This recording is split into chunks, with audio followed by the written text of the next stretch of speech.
विश्वानि देव सवितरुर्दुरितानि परासु यद्भद्रं तन्नयासु।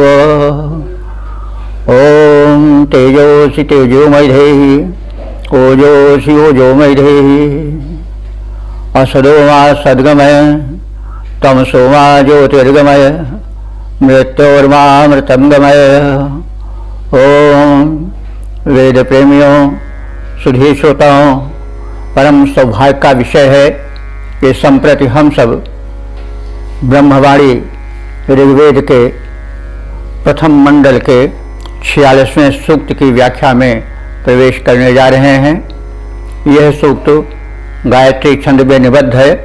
मंत्र रष्टा ऋषि हैं प्रस्कंड और देवता हैं अश्विनी कुमार। तो अब प्रथम इस 46वें सूक्त के देवता के विषय में संक्षिप्त परिचय प्राप्त कर लें। देवता वो है जिसको लक्ष्य करके मंत्र कहा जाता है। तो अश्विनी कुमार क्या है? अश्विनी कुमार अग्नि, सूर्य और वायु की तरह साक्षात दिखाई देने वाले देव नहीं हैं। ये सूक्ष्म हैं, संख्या में 2 हैं और ये आरोग्य शक्ति जिसको इम्यूनिटी पावर कहते हैं, ओजस कहते हैं, उसके नियंत्रक और नियामक देव हैं। तो ये 2 हैं।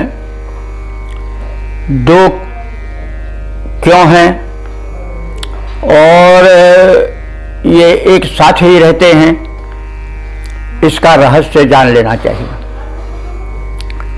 निरुक्तकार व्यास का कथन है कि एक जो है वो रात्रि विषयक नियमों का जो स्वास्थ्य से संबंधित हैं उनका ध्यान रखते हैं और दूसरे उषा के पुत्र हैं और उषा विषयक जो स्वास्थ्य का नियम है उससे संबंधित हैं, उषा के पुत्र हैं, ऐसा निरुक्तकार व्यास ने कहा है।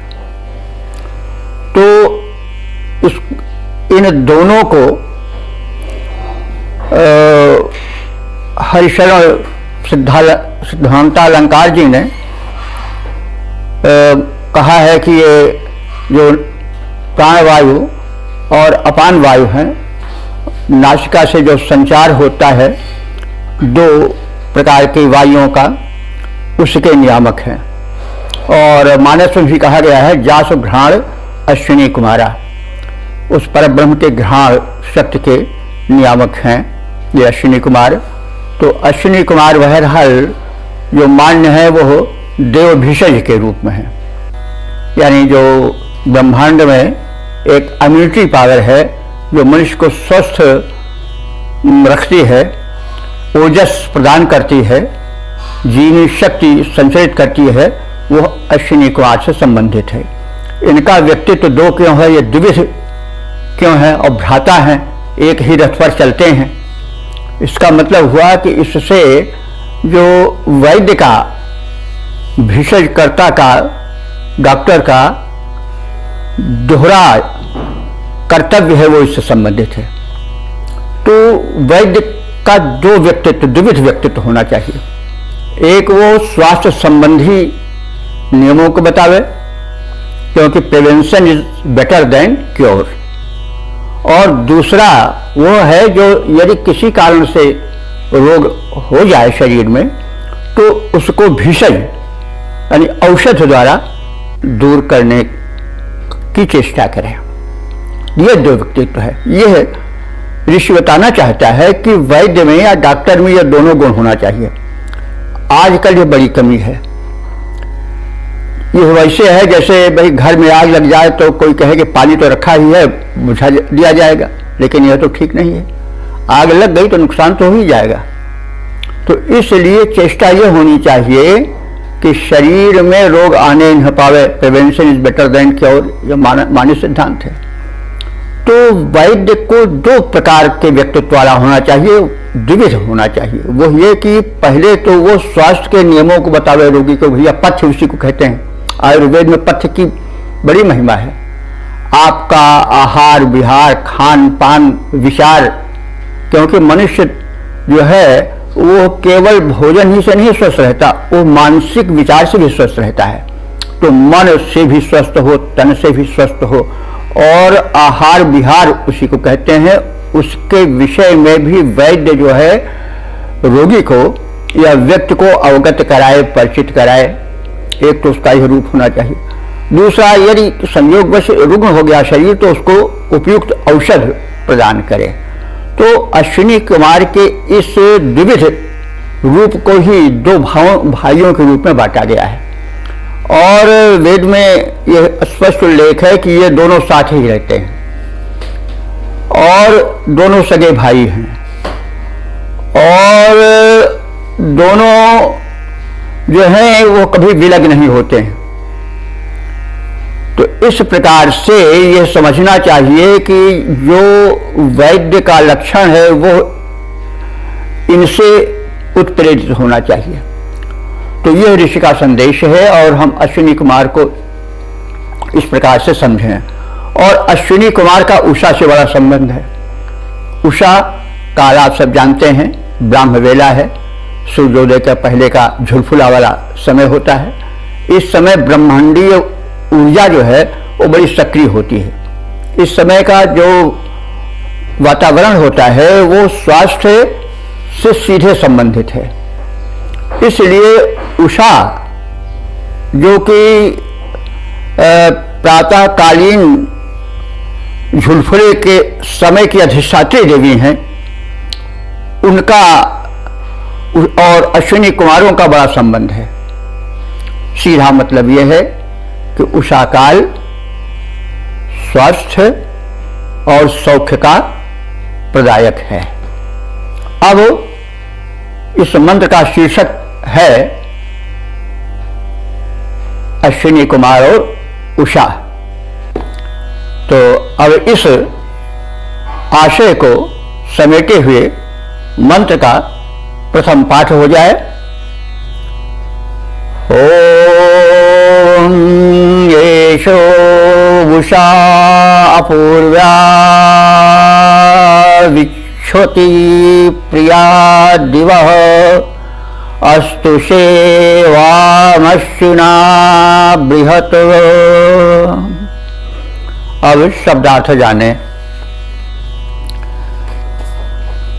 अश्विना, ये अश्विनी शब्द का द्विवचन है। अश्विना लौकिक संस्कृत में होता तो अश्विनो होता। तो हे अश्विना यानी हे अश्विनी कुमारो, वाम, वाम माने तुम दोनों, कि मैं बृहत अस्तुषे, बृहत माने व्यापक, अस्तुषे माने स्तुति करता हूं, व्यापक रूप से स्तुति करता हूं। क्यों? कि तुम उषा से बड़ा प्रेम रखते हो और सदैव उसके साथ अपनी विशेष शक्ति का प्रदर्शन करते हो। तो यह उषा देवी कैसी है जिसके साथ रहने से तुम स्तुत्य अधिक हो जाते हो, तुम्हारी उपयोगिता अधिक बढ़ जाती है। तो ऐसा उषा, यह जो उषा देवी है वो अपूर्व्या, अपूर्व है, अलौकिक है। और कैसी है? प्रिया है। प्रिया माने सबको प्यारी लगने वाली है। और कैसी है? विच्छति, विच्छति माने जो छिन्न भिन्न कर देती है किसको? अंधकार को। तो और ये दिवह, दिवह कहते हैं स्वर्ग, स्वर्ग से आती है, ऊपर दुलोक से आती है। क्योंकि पहले उषा कहीं दिखाई नहीं पड़ती धरती पर, समझ पड़ता है वो स्वर्ग लोक से उतरती हुई आ रही है। तो ये काव्यमयता है कि हे उषा, तुम स्वर्गलोक से उतर कर आती हो। तो ऐसी उषा से घनिष्ठ संबंध है किनका? अश्विनी कुमारों का। तो यह उषा जो कि अपूर्व है, अलौकिक है और जो सबको अत्यंत प्रिय है। अब देखिए, पशु पक्षी तक उषा काल में प्रबुद्ध हो जाते हैं, सबको बड़ी प्रिय है। जितने प्राणी हैं, चाहे चेतन हो, वृक्ष हो, चाहे पशु पक्षी हो, सब उठ जाते हैं, सब कलरव करने लगते हैं। तो इसलिए उषा सबको प्यारी है। इसलिए मनुष्य को भी करना चाहिए। थोड़ी मनुष्य में कमी है, वो सवेरे नहीं उठता। और साफ साफ ऋषि बता रहा है कि अश्विनी कुमार और उषा का बड़ा संबंध है, यानी स्वास्थ्य के देवता का और उषा का बड़ा ही घनिष्ठ संबंध है। और उषा सबको प्यारी है, जैसा बताया गया है। इसलिए मनुष्य को भी उषा प्यारी लगनी चाहिए, यानी उस समय उठ जाना चाहिए। तो अब उषा की विशेषता ऋषि ने पहले बताया कि भाई हम क्यों ऐसा माने, हम क्यों ऐसा करें, हम क्यों ऐसा उठें। तो उसको ऋषि ने स्पष्ट कर दिया है कि उषा अलौकिक है और सबको प्यारी है।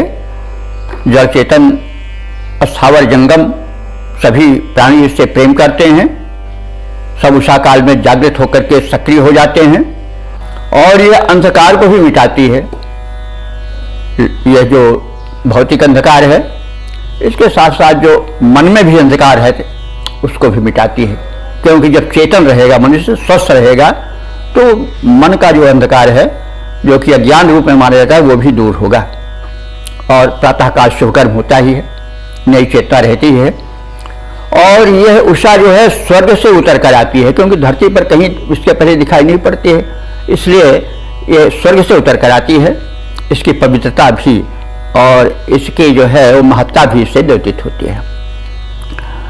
तो हे अश्विनी कुमारों, तुम दोनों का इस उषा से घनिष्ठ संबंध है, निकट का संबंध है। तो इसलिए मैं तुम दोनों को स्तुति करता हूं। तुम स्वयं महान हो और उषा काल को विशेष ध्यान में रखते हो, इसलिए और महान हो और इसलिए तुम स्तुति के विशेष पात्र हो। यह ऋषि कह रहा है। तो इसका हम सपाट अर्थ देख लें भावार्थ रूप में। हे प्रिय अश्विनी कुमारों, मैं तुम्हारी व्यापक रूप से स्तुति करता हूं, क्योंकि तुम उस उषा से घनिष्ठ संबंध रखते हो जो कि अलौकिक है,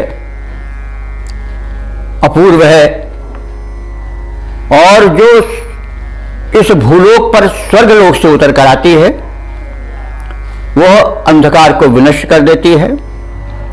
यह उषा देवी सबको अत्यंत प्रिय है और ऐसी उषा के तुम बड़े सहयोगी हो, उससे बड़ा घनिष्ठ संबंध रखते हो, इसलिए मैं तुम्हारी स्तुति करता हूं। तो इसका पद्य रूपांतरण भी देख लिया जाए। संदेश यह होगा कि उषा काल में जग जाना चाहिए और वैद्य को इसकी महत्ता रोगी को बताना चाहिए। तो अब इसके पद्य रूपांतरण पर हम ध्यान कर लें। हे अश्विनी कुमारों, स्तुति कर्ता बृहत तुम्हारी, तुम दोनों हो उषा सहायक। उषा तुम्हें अति प्यारी, उषा तुम्हें अति प्यारी। उषा स्वर्ग से भू पर आती, उषा स्वर्ग से भू पर आती, हरती है अंधियारी, न्यारी परम अलौकिक है, वह सभी जनों को प्यारी।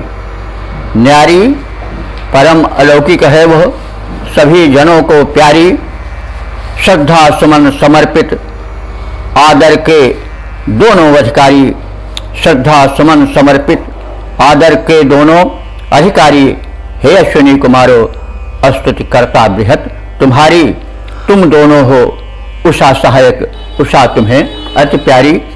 अब इसके हम सवैया में जो भाव है उसे भी देख लें। धरती पर दिखाई नहीं पड़ती, धरती पर दिखाई नहीं पड़ती, उतरी चली स्वर्ग से आती उषा है, उतरी चली स्वर्ग से आती उषा है।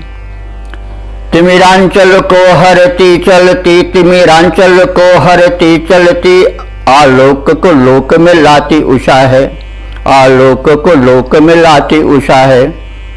तुम दोनों की स्तुति अश्विनियों, तुम दोनों की स्तुति अश्विनियों, तुम दोनों के संग सुहाती उषा है।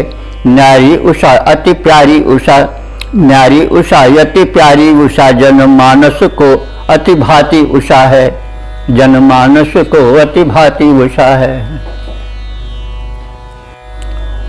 ओम वेद प्रेमियों, सुधी श्रोताओं, संप्रति हम ऋग्वेद के प्रथम मंडल के 46वें सूक्त के दूसरे मंत्र की व्याख्या में प्रवेश करने जा रहे हैं। यह मंत्र गायत्री नामक छंद में निबद्ध है। मंत्र दृष्टार्थ है प्रशकर्ण और देवता है अश्विनी कुमार। शीर्षक है अश्विनी कुमार उपकारी और स्वास्थ्य धन के प्रदाता हैं। अश्विनी कुमारों के विषय में हम परिचय प्राप्त कर चुके हैं। अब इस आशय को समेटे हुए मंत्र का प्रथम पाठ हो जाए।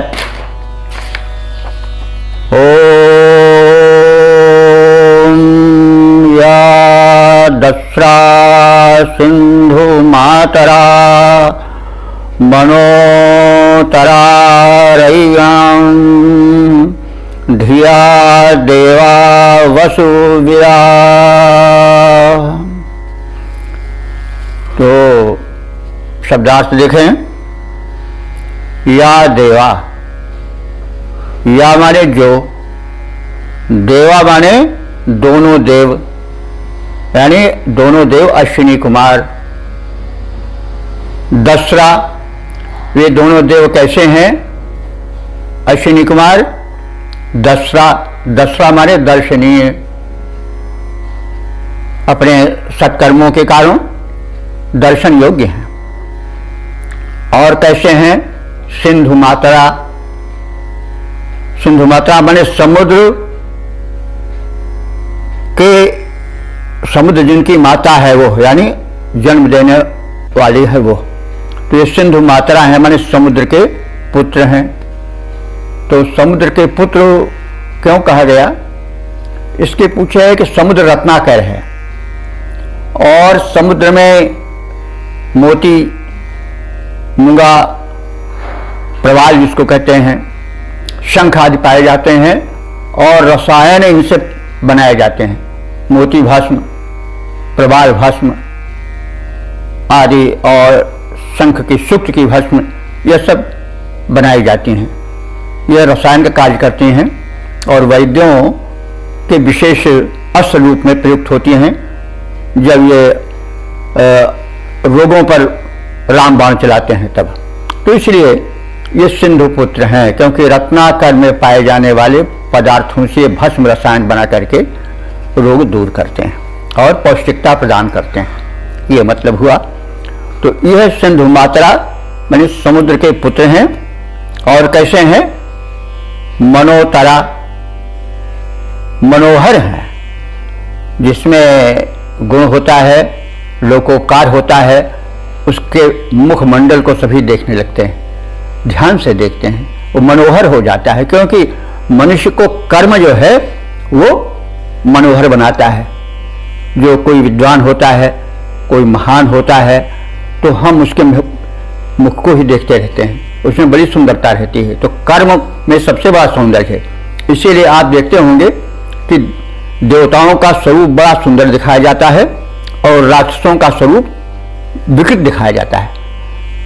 भले ही वे स्वरूप में उन देवताओं से अच्छे रहे, वह भी हो सकता है, क्योंकि ये सब दोनों भाई ही तो हैं, देव और दानव। कश्यप के पुत्र हैं दोनों, माताएं दो, पिता एक। तो लेकिन दोनों के विचार अलग हो गए, तो इस कारण मतभेद हो गया। तो एक को जब वर्णन किया जाता है असुर को, तो उसका चेहरा विकृत दिखाया जाता है, और सुरों का मुख बड़ा ही सुंदर बताया जाता है। तो अब ये सुंदरता जो है कहाँ से आई? शरीर ही में सुंदरता नहीं होती, विचारों में भी सुंदरता होती है, यह कहने का मतलब है।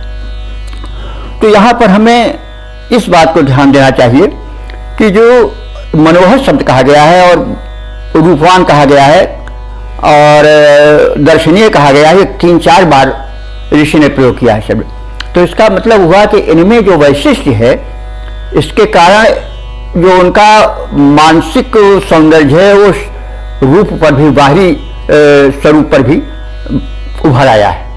इसीलिए कई बार मनोहर, विशिष्ट और सुंदर, चित्तापहारी शब्द का प्रयोग हुआ है। तो भीतर का सौंदर्य भी आकृति पर आ जाता है। जो भीतर से सुंदर होता है, उत्तम होता है, उसके चेहरे को सभी देखते हैं। तो इसीलिए ये शब्द प्रयोग हुए हैं। मैं इसको इसलिए कह रहा हूं कि शब्दों पर ध्यान देना चाहिए। कोई शब्द क्यों है, जो ऋषि है वो किसी शब्द को ऐसे नहीं प्रकट करेगा, वो किसी बात को जब विशेष रूप से बताना चाहता है तो उसके 2-3 विशेषण प्रस्तुत करता है। इसलिए मैंने इस बात को थोड़ा विस्तृत रूप में कह दिया। तो हे अश्विनी देव, तुम सुंदर हो, मनोहर हो, दर्शनीय हो, आदि आदि। और क्या हो? रई राम, रई कहते हैं समृद्धि को, और रई राम माने समृद्धियों के। तो आप जो है वो सबसे बड़ी समृद्धि तो क्या देते हो? स्वास्थ्य देते हो, क्योंकि हेल्थ इज वेल्थ, सबसे बड़ा धन क्या है? स्वास्थ्य। तो रई तो एक शब्द है और रई राम माने बहुतों को धन देते हो। तो जब स्वास्थ्य का धन रहेगा तो साथ साथ तमाम धन, गोधन, गजधन, बाज धन, तमाम जो तरह तरह के धन है वो सब साथ आवेंगे। मान सम्मान सब धन ही है। तो कहीं यहाँ पर जो रई राम शब्द प्रयोग हुआ है इसलिए हुआ है कि अश्विनी कुमार स्वास्थ्य देंगे तो हेल्थ इज वेल्थ तो होगा ही, साथ ही साथ जो अन्य धन है, ऐश्वर्य हैं, ये सब उसके साथ जुड़े हुए हैं। तो अब ये जानना चाहिए कि इन अश्विनी कुमारों को धन का प्रदाता क्यों कहा गया है?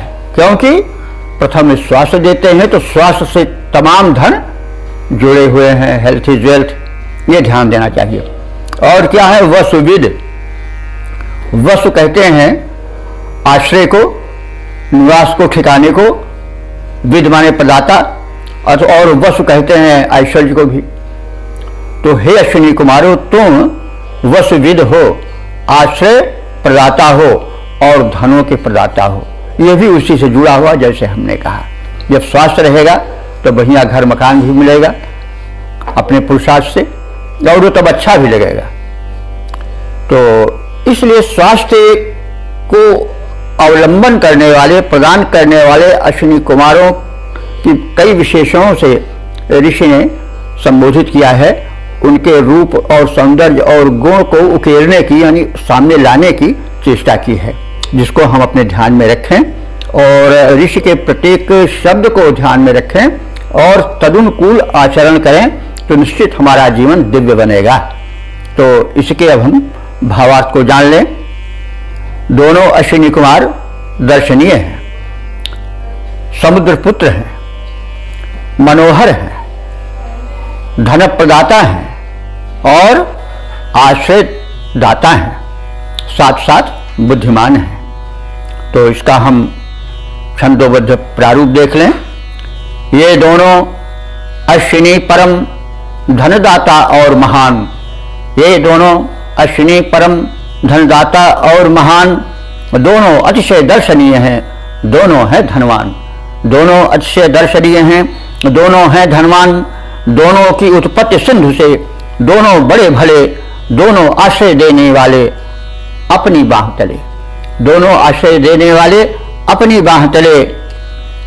तो दोनों बुद्धिमान दानी हैं, दोनों बुद्धिमान दानी हैं, करते हैं कल्याण। ये दोनों अश्विनी परम धनदाता और महान, दोनों अतिशय दर्शनीय हैं, दोनों हैं द्युतिमान। अब इसके सवैया वाले छंदोबद्ध रूप का हम दर्शन करें, श्रवण करें। तो भ्राता सगे शुचि अश्विनी हैं, भ्राता सगे शुचि अश्विनी हैं, दोनों दर्शन योग्य उदार बड़े हैं, सिंधु के पुत्र मनोहर हैं, धन से करते उपकार बड़े हैं। धनदाता महान बड़े धनवान, तथा धन हेतु उदार बड़े हैं। आश्रय देते निराश्रय को, आश्रय देते निराश्रय को, जग में करते उपकार बड़े हैं, जग में करते उपकार बड़े हैं।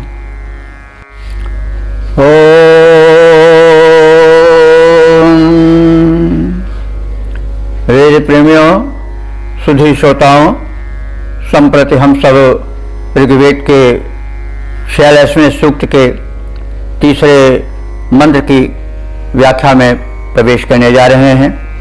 यह मंत्र गायत्री नामक छंद में निबद्ध है। मंत्र दृष्टार्थ है प्रश्नकण्व और देवता है अश्विनी कुमार। शीर्षक है अश्विनी कुमारों का तीव्रगामी दिव्य रथ। तो अश्विनी कुमारों का रथ बड़ा तीव्र है। इसके विषय में ऋग्वेद के तीसरे मंडल के 98वें सूक्त के तीसरे मंत्र में कहा गया है कि उनका रथ एक ही दिन में द्युलोक और पृथ्वी लोक दोनों का चक्कर काट लेता है। तो इस प्रकार से इनका रथ बड़ा तीव्र है और द्रुतगामी है। यह ऋषि बताना चाह रहा है और संदेश देना चाह रहा है कि जो वैद्य हैं वे अपने वाहन को सदैव तीव्र रखें और द्रुतगति वाला हो, ताकि जब रोगी के पास उपचार के हेतु पहुंचना हो तो इसमें विलंब ना लगे।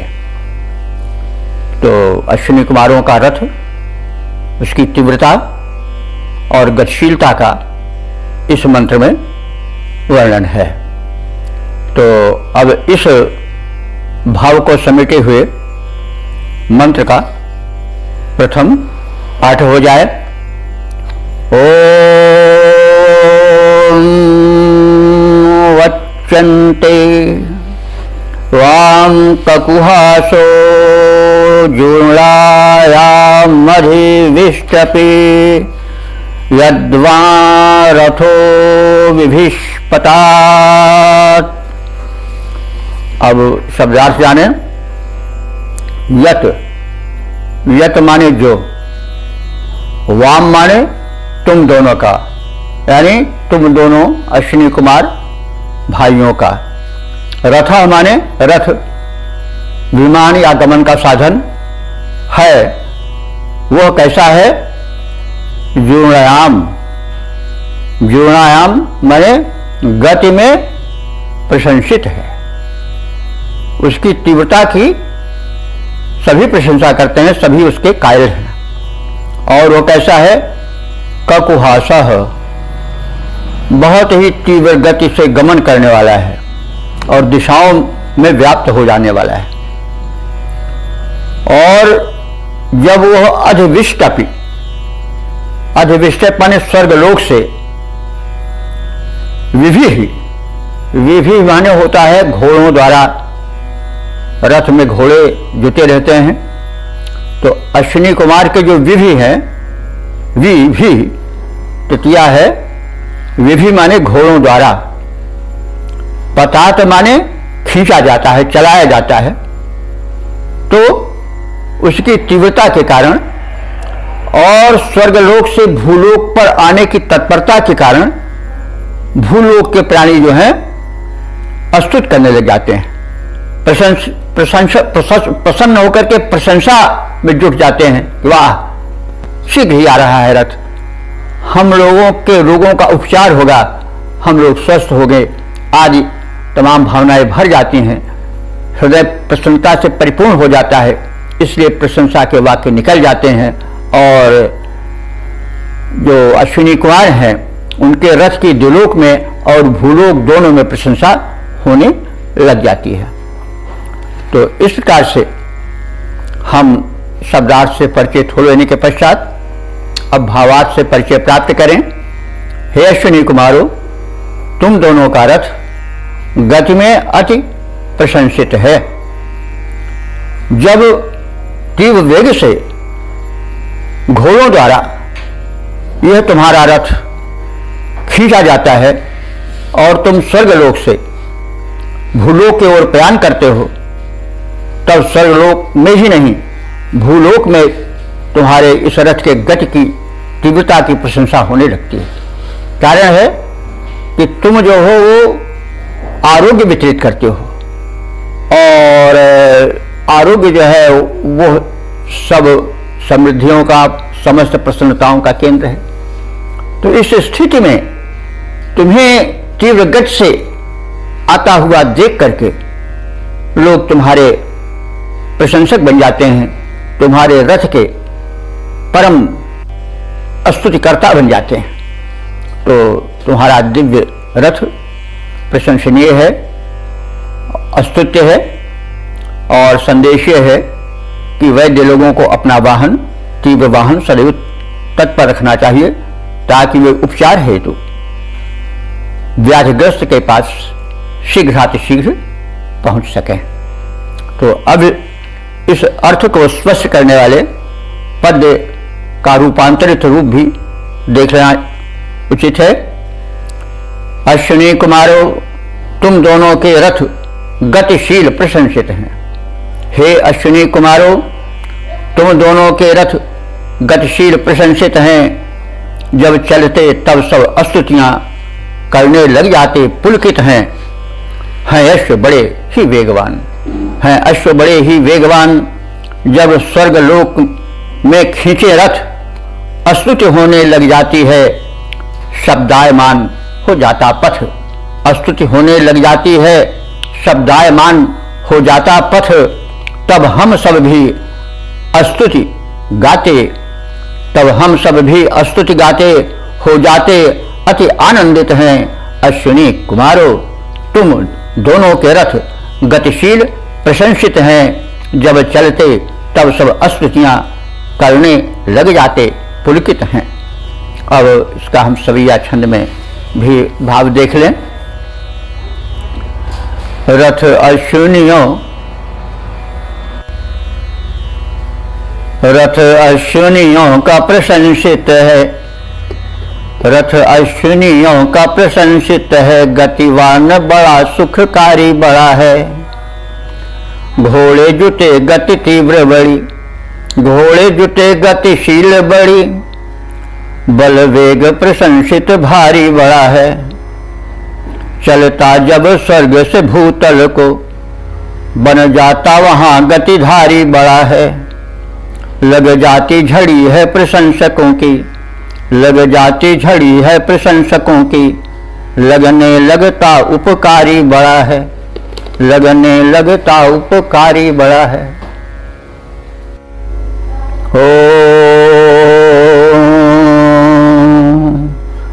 वेद प्रेमियों, सुधी श्रोताओं, संप्रति हम सब ऋग्वेद के प्रथम मंडल के 46वें सूक्त के चौथे मंत्र की व्याख्या में प्रवेश करने जा रहे हैं।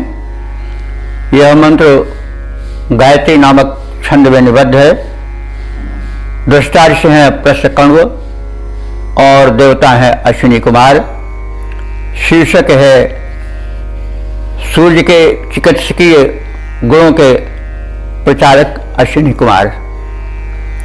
तो अश्विनी कुमार की महत्ता इसलिए है कि वे सूर्य के पोषक तत्वों को जन जन तक पहुंचाते हैं और बताते हैं कि आप सूर्य की किरणों का सेवन करो। तो वैद्य का यह भी कर्तव्य है कि वह प्रकृति के निकट लावे व्यक्ति को। रोगी व्यक्ति इसलिए भी होता जा रहा है कि वह प्रकृति से बड़ी दूर चला जाता रहा है। इसीलिए एक चिकित्सा पद्धति अलग से निकली है, नेचुरोपैथी। तो वैद्य आजकल ये करते हैं कि बस पूछे, जल्दी में सुन लिए, हाँ जल्दी से दवा दे दिया, पैसा ले लिए। तो ऋषि जैसे इस तथ्य को पहले से जानते थे, इसलिए उन्होंने अश्विनी कुमारों के माध्यम से यह बताना चाहा है कि वैद्य का, चिकित्सक का कर्तव्य केवल रोग को दबाने के लिए या दूर करने के लिए दवा ही न दे दे, उसे स्वास्थ्य के नियम को पहले बताए। तो इस भाव को समेटे हुए मंत्र का प्रथम पाठ हो जाए।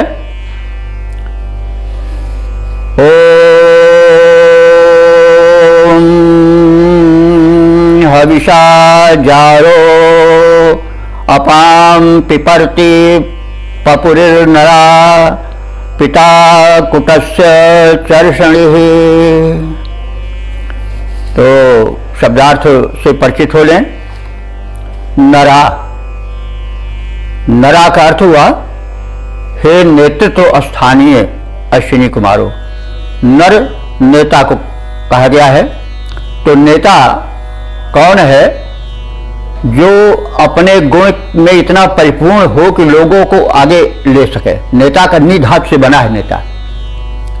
नी माने ले जाना और नेता माने ले चलने वाला, रास्ता बताने वाला। तो नेता वही है। नेता शब्द ऋग्वेद में बड़े उच्च स्थानीय रूप में देखा गया है। यह बात अलग है कि आजकल नेता शब्द विकृत हो गया है, क्योंकि नेता जो है वो नयन नहीं करते हैं, ले नहीं चलते हैं सही रास्ते पर, भटकाते हैं जनता को। इसलिए नेता शब्द आज पतित हो गया है, क्योंकि जब नेता पतित हो गए तो वो शब्द ही पतित हो जाता है। यह भाषा विज्ञान का विषय है। तो अश्विनी कुमारों को नेता कहा गया है, नरा कहा गया है। द्विवचन है, अगर लौकिक संचय होता नरो होता।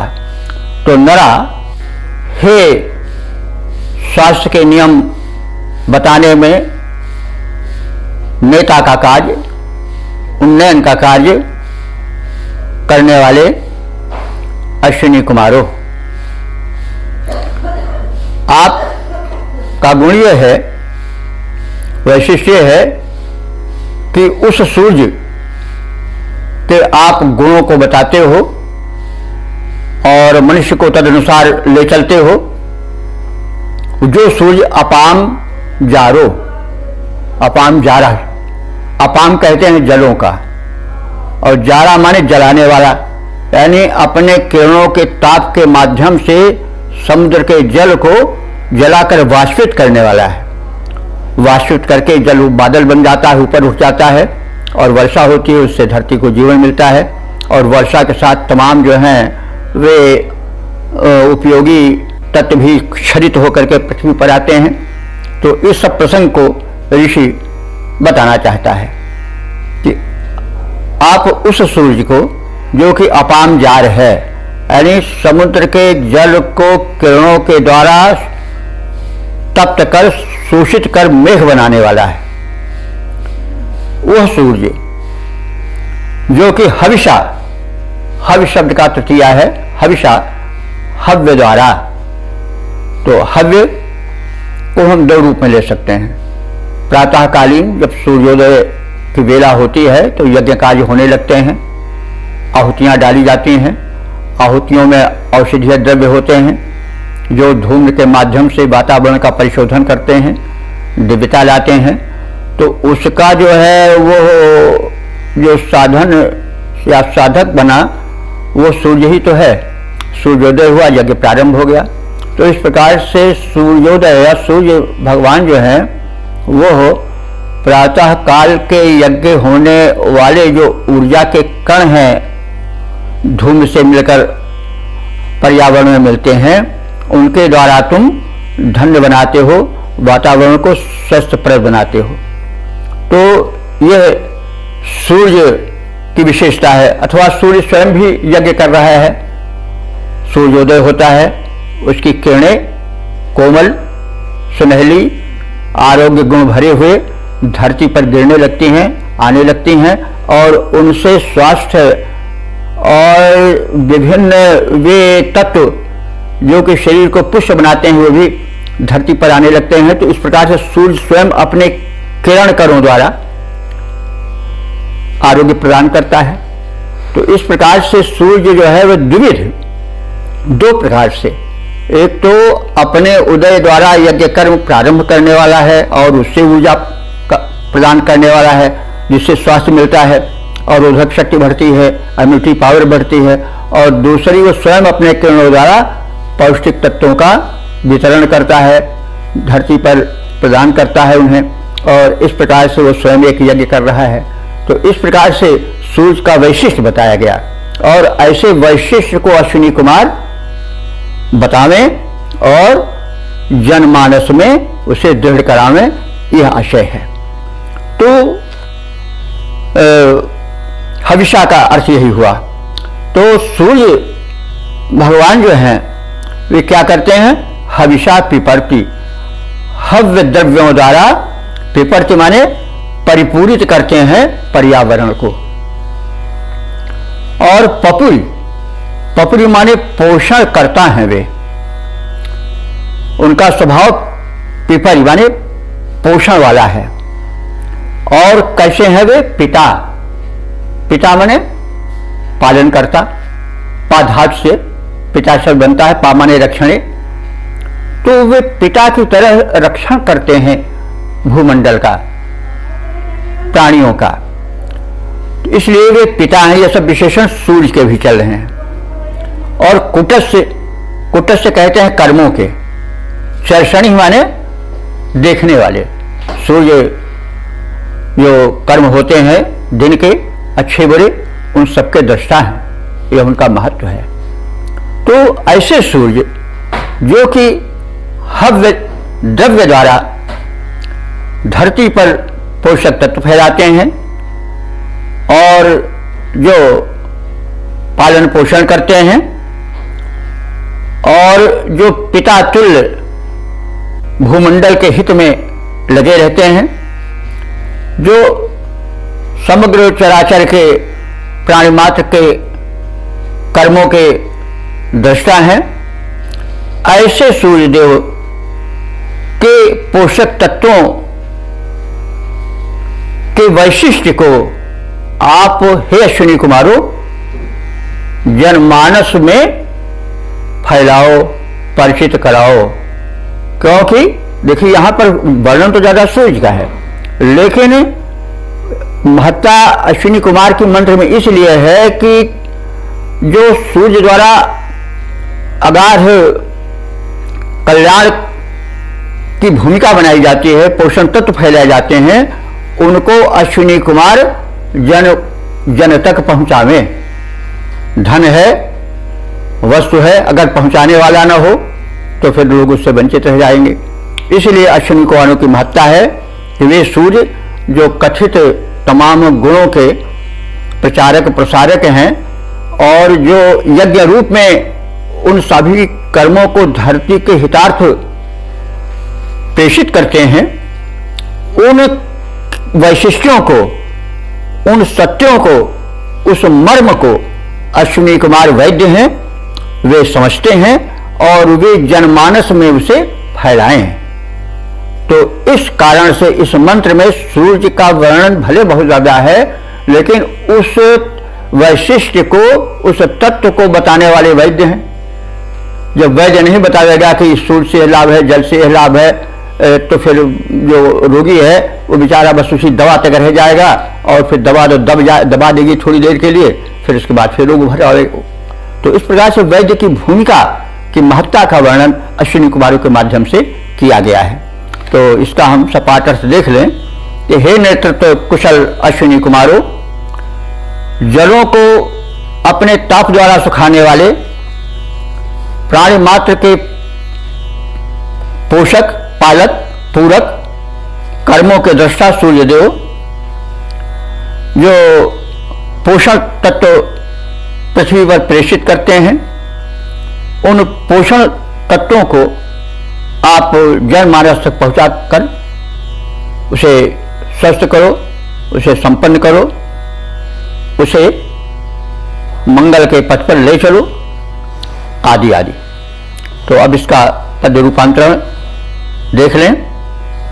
नेता हो अश्विनी कुमारो सद विस्तार करो, नेता हो अश्विनी कुमारो सद विस्तार करो, सूर्य देव के अनुदानों का प्रचुर प्रचार करो, सूर्य देव के अनुदानों का प्रचुर प्रचार करो, अपनी प्रखर किरण द्वारा। रवि है जल के शोषक, पालक, पूरक, प्रेरक, दृष्टा, प्राणी मात्र के पोषक। रवि ब्रह्मांड मध्य किरणों की आहुति के द्वारा, रवि ब्रह्मांड मध्य किरणों की आहुति के द्वारा करते यज्ञ विशाल, करते यज्ञ विशाल त्राण पाता है जग सारा। तो सूर्य देव के अनुदानों पर तनिक विचार करो, सूर्य देव के अनुदानों पर तनिक विचार करो और फिर उसका प्रचार और प्रसार करो। नेता हो अश्विनी कुमारो, सद विस्तार करो, सूर्य देव के अनुदानों का प्रचुर प्रचार करो, प्रचुर प्रसार करो। अब इसके सैया रूप को भी देख लें। जल शोषक है रवि और वही, जल शोषक है रवि और वही धरती पर पोषक तत्व बिछाता, धरती पर पोषक तत्व गिराता। वह पोषक पालक पूरक है, किरणों से है पोषक तत्व लुटाता। तुम वैद्य हो जानते मर्म सभी, तुम वैद्य हो जानते मर्म सभी, तुमसे रवि से तो घनिष्ठ है नाता। रवि के अनुदानों का ज्ञान करा, मनुजों के बनो तुम भाग्य विधाता, मनुजों के बनो तुम भाग्य विधाता। हो वेद प्रेमियों, सुधी श्रोताओं, संप्रति हम सब ऋग्वेद के प्रथम मंडल के 46वें सूक्त के 5वें मंत्र की व्याख्या में प्रवेश करने जा रहे हैं।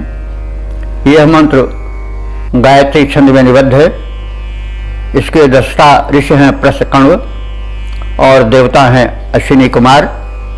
शीर्षक है अश्विनी कुमारों से रसायन रूप में उपस्थित सोमपान करने का अनुरोध। अब इस भाव को समेटे हुए मंत्र का प्रथम पाठ हो जाए। ओम आदारो वाम मतीनां ना सत्या मत वचसा पातं सोमस्य धृष्णुया। अब शब्दार्थ जाने। मत वचसा, मत वचसा माने मनन करने करके बोलने वाले। यह वक्ता का वैशिष्ट्य है कि वह जो बात कहे वह मनन पूर्वक कहे, सोच विचार कर कहे। तो जो अश्विनी कुमार हैं वे मत वचसा हैं, अर्थात सोच विचार कर मनन पूर्वक बोलने वाले हैं। और कैसे हैं? ना सत्या, ना सत्या माने असत्य से दूर रहने वाले। यह नाम पर्यायवाची भी है अश्विनी कुमारों को, उनको ना सत्या भी कहा जाता है। द्विवचन है ना सत्या, ना सत्य हो जाएगा लौकिक संस्कृत में। तो ना सत्या, हे अश्विनी कुमारों आप असत्य से दूर रहने वाले हो। और मत वचसा बने सोच विचार कर मनन पूर्वक बोलने वाले हो। वाम, वाम माने तुम दोनों की। मति नाम माने बुद्धियों के। तुम दोनों जो हो, वाम तुम दोनों, मति नाम बुद्धियों के। अब बुद्धियों के यहां किनकी बुद्धियों के? मनुष्यों की बुद्धियों के, जो रुग्ण हो उनकी बुद्धियों को। आधार माने प्रेरक हो, यानी अपने विचारों से उन्हें प्रेरित करने वाले हो कि इस प्रकार से आचरण करो, इस प्रकार से नियम का पालन करो, इस प्रकार से पथ्य का सेवन करो, इस प्रकार से अपना आहार विहार रखो, इस प्रकार से दवा को इस ढंग से सेवन करो, आदि आदि। तो वही इसीलिए कहा गया है कि वाम माने तुम दोनों, मति नाम माने जो रुग्ण हैं या मनुष्य हैं अन्य, उनके बुद्धियों को अपने विचारों से प्रेरित करने वाले हो, उनके आधार हो, प्रेरक हो। और अब आगे उनके लिए आग्रह या स्तुति प्रस्तुत की जा रही है, निवेदन उनसे किया जा रहा है कि आप जो है वो धृष्णु या सोमस्य, वह सोम जो धृष्णु है, धृष्णु माने अपने रासायनिक गुणों द्वारा रोगों को दबा देने वाला है, जो कुतत्वों को मिटा देने वाला है। ऐसे धृष्णु या धर्षणशील, रोगों को मसल डालने वाले, इम्यूनिटी पावर, आरोग्य शक्ति को प्रदान करने वाले सोमस्य, सोम रस रसायन को पातम माने पान करो।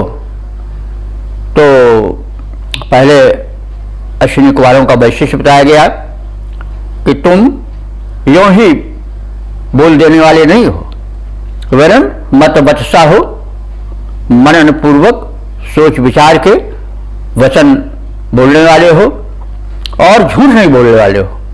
देखिए, वैद्य का गुण होना चाहिए कि वो बहुत सोच विचार कर बोले, दवा औषधि प्रस्तुत करे और साथ असत्य न बोले। कभी कभी यह भी रिपोर्ट आती है कि लोग बहुत थोड़ा रहता है, लेकिन पैसा ऐंठने के चक्कर में, सब नहीं लेकिन कुछ ऐसे भी लोग सुने गए हैं कि वे तमाम झूठ बातें बोल जाते हैं। अरे ऐसा हो जाएगा, ये नहीं करो, ये फेल हो जाएगा, ऐसा हो जाएगा, वैसा हो जाएगा। घबरा के रोगी अपना धन दौलत सब लगा देता है रोग के पीछे। तो वही कहा गया है, वैद्यों को गुण भी बताया गया है कि हे अश्विनी कुमारों, तुम जो बोलते हो सोच विचार करके बोलते हो, सत्य बोलते हो, फिर की फकाई बात नहीं कहते हो। और कैसे हो तुम दोनों जो है वो हो लोगों के, रुग्णजनों के मत को प्रेरित करने वाले हो, यानी इस प्रकार से रहो, इस प्रकार से औषध आदि सेवन करो, ये सब बातें आती हैं। तो आप तो ऐसे गुणों से युक्त हो। इस स्थिति में आपको हम प्रस्तुत कर रहे हैं क्या? सोमरस। सोमरस क्या है?